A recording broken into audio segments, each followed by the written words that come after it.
Nostril, caudal. What's this here? Which are the three big main parts? Cerebellum. At the caudal and the cerebellum, at this point, we're going to call that spinal cord because that's going to be leading the skull.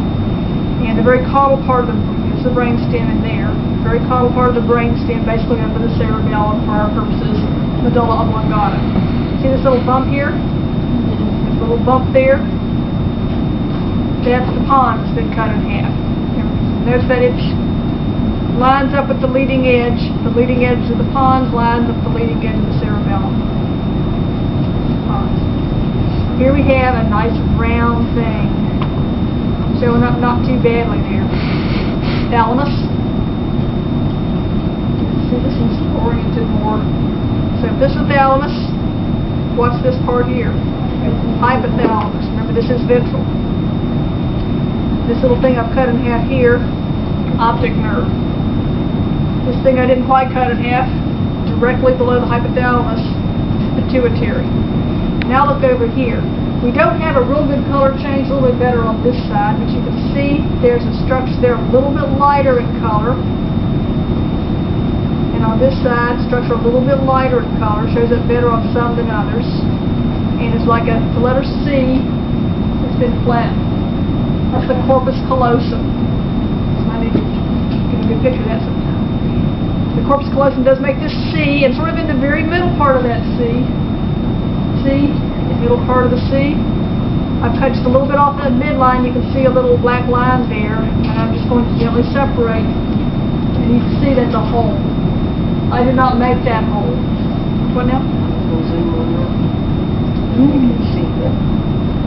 There's the hole. Whoa. Oh, gee. So easy to entertain. This hole, since this is the right side of the brain, I can just lay this instrument down in there. That's the lateral ventricle, the right lateral ventricle. The ventricle is a space inside from the brain. Lateral ventricles are spaces inside each cerebral hemisphere. And when you open this up a little bit, it's not really showing up. I can see it, but I doubt that you can see it. I can move around just a little bit of real loose tissue. You can see just a little bit of that. That loose tissue, and often it's more of a dark color because it's still got blood in it. And we'll be able to come around your individual brains. That loose tissue inside there is corpus callosum. No. Choroid plexus, sorry about that. Corpus callosum is this thing. Ventricle's the hole. Choroid plexus is the water capillaries inside the hole. And that's what's making the cerebrospinal fluid that fills in the hole. We've got it on both sides. This side I'm trying to pull it. It's really not quite open, so I'm going to just gently slit. Just a little bit. And got it started opening up anyway.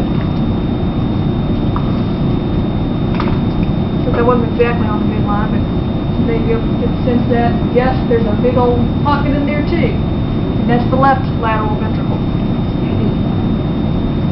Got inside that thing. That's fun to play with too.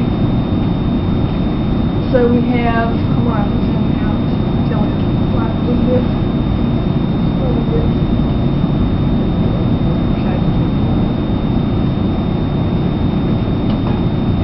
Okay. We have the right lateral ventricle, the left lateral ventricle. The third ventricle is located around the thalamus. The thalamus is the round thing. The third ventricle is a space around that. Since we have cut through that space, it's difficult for me to point to that space. It's kind of like cutting the space, the hole out of a donut. It's kind of a hard thing to do. We also have a little bit of choroid plexus. There's a little bit of it there. It should be about in that area and that area. Not showing up real well in this particular specimen, but it's got a choroid plexus associated with that. And the fourth ventricle is going to be down here between the cerebellum and the brainstem.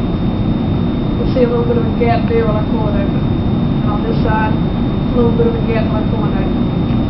And so imagine a little bit of choroid plexus in there too. Did I hit everything that I forgot? White matter and gray matter. Here's some.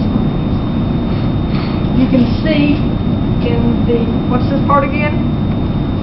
Cerebellum, can you see that you've got lighter here and darker there? We've got the white matter of the cerebellum and the gray matter of the cerebellum. What makes up the gray matter? Nerve cell bodies. Why is the white matter white? Myelin sheaths. Myelinated axons. We've also got the same thing in the cerebrum, but it's kind of hard to tell from this angle, so we're going to gently cut. I'm not going to cut it just cranial to, just rostral rather, to the optic nerve. I'm going to very carefully try to slice that without making a big mess again. Without chewing it up.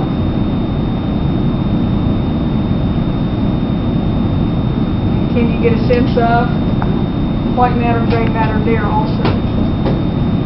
If I did this right, do a little bit of separation. I saw it a second ago. See the little gap in there? Opening and closing like a mouth. That's also showing part of the ventricle, the left lateral ventricle. Now that I do everything, I think so. Okay. Y'all, they have the list. They have the list. Did she cover everything Is that on everything on the list?